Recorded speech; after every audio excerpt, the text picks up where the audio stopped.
اہل سنت کے کچھ مولانا صاحب ہیں جو کہ شیعوں کا دفاع تیزی سے کرنا شروع ہو گئے، جس میں سے جب یہ الزام ایک سادہ لو آدمی کے سامنے رکھا جاتا ہے تو وہ بجائے اس کے کہ وہ شیعہ مسلک یا مکتب اہل بیت پر تحقیق اور ریسرچ کرے، وہ اس الزام کو سنتے ہی واپس قدم ہو جاتا ہے۔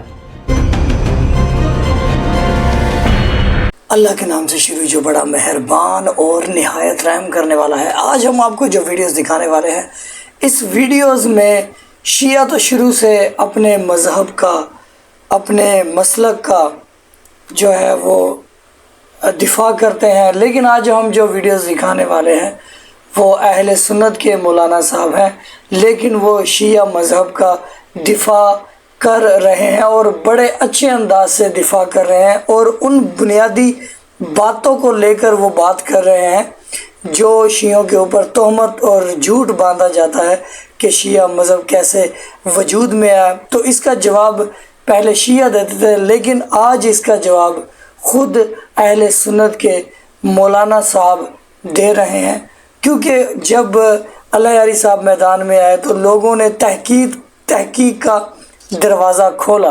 پھر اس تحقیق میں جو حق پرست تھے، جو علماء حق تھے، جن کو کسی کی طرف سے فنڈ نہیں ملتا تھا، وہ دین کو سمجھنا اور سیکھنا چاہتے تھے، پھر انہوں نے کتابوں پر غور و فکر کیا تو انہیں شیعہ مسلک حق نظر آیا، انہیں اہل بیت علیہ الصلوۃ والسلام کا مذہب دین حق نظر آیا۔ تو آج وہ جو ہے شیعوں کو پروموٹ نہیں کر رہے، وہ دین حق کو پروموٹ کر رہے ہیں۔ تو ویڈیو کا آغاز کرتے ہیں، بسم اللہ۔ شیعہ مسلک یا مکتب اہل بیت کے فروغ کو روکنے کے لیے جو ہتھیار استعمال کیے جاتے ہیں وہ میں آپ احباب کے سامنے رکھتا ہوں۔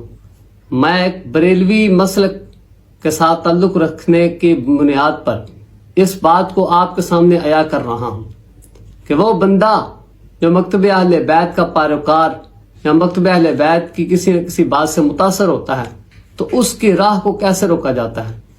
3 الزام بنیادی طور پر شیعہ مسلک پر باندھے جاتے ہیں۔ سب سے پہلا الزام یہ کہ شیعہ مسلک کی بنیاد عبداللہ بن سبا یہودی نے رکھی، جو کہ سراسر باطل اور مردود الزام ہے۔ جب یہ الزام جس کی بنیاد ہی کوئی نہیں، اس کا جواب کیا دیا جائے؟ دوسرا الزام شیعہ مسلک پر یہ باندھا جاتا ہے کہ یہ توہین صحابہ کرتے ہیں، توہین صحابہ کے مرتکبین ہیں، یہ گستاخی رسول کے مرتکب ہیں۔ تیسرا الزام شیعہ مسلک پر لگایا جاتا ہے کہ یہ تحریف قرآن کے قائل ہیں، اور اہل سنت و جماعت اپنی عوام کے اندر اس بات کا ڈنڈورا بیٹھتے ہیں کہ جو قرآن کے ایک لفظ کا انکار کرے وہ کافر ہے، جبکہ شیعہ تو کہتے ہیں کہ اس قرآن کے 40 پارے تھے، 10 پارے جو ہیں وہ موجود نہیں، لہذا وہ اس قدر تحریف قرآن کے قائل ہیں۔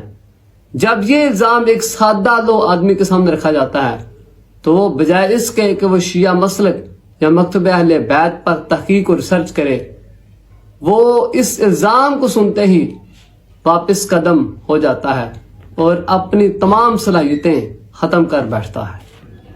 ہم نے ان الزاموں میں سے ایک الزام توہین صحابہ کی ہم نے سابقہ ویڈیو میں خبر لی۔ انشاءاللہ اللہ عز و جل کی دی ہوئی مدد اور طاقت اور مہربانیوں سے ہم دیگر الزامات کی بھی جائزہ آپ احباب کے سامنے پیش کرتے ہوئے اس کو بھی باخبر رکھتے ہوئے خبر لیں گے۔ تو جیسا کہ شروع کے ویڈیوز میں ہم نے بتایا تھا کہ شیعوں کا دفاع اب شیعہ تو کر ہی رہے ہیں، لیکن ساتھ ساتھ اہل سنت کے کچھ مولانا صاحب ہیں جو کہ شیعوں کا دفاع تیزی سے کرنا شروع ہو گئے، جس میں سے یاسین قادری صاحب ہیں، مفتی ہمدرد صاحب ہیں اور یہ مولوی صاحب ہیں۔ تو سوشل میڈیا آپ دیکھتے ہیں تو اب انہوں نے جو کچھ باتیں کہیں، زیادہ تر ان کی باتیں صحیح لگی، لیکن انہوں نے قرآن پاک کی جو کہا کہ شیعہ 40 پارے مانتے ہیں، اور یہ جو ہے نا شیعہ جو بھی مانتے ہیں وہ قرآن اور اہل بیت سے جو ملتا ہے اس کو مانتے ہیں، شیعہ کا اپنا کوئی موقف نہیں ہے۔ تو اگر یہ مولانا صاحب اس بات کو کوئی ریفرنس پیش کر دے تو وہ زیادہ بہتر ہوتا۔ تو یہ ویڈیوز آپ کو کیسا لگا لازم بتائیے گا۔ اینڈ سکرین میں پلے لسٹ ہے جس میں ہم نے دیگر پوائنٹس پر دیگر ویڈیوز بنائی ہے، لازمی دیکھیے گا۔ ہمارے چینل سے جڑے رہیے گا، بڑی محنت سے آپ کے لیے ویڈیوز لے کر آتے ہیں۔ بہت شکریہ ویڈیوز دیکھنے کے لیے۔ درود بر محمد وآل محمد، اللہم صلی علی محمد وآل محمد وعجل فرج آل محمد۔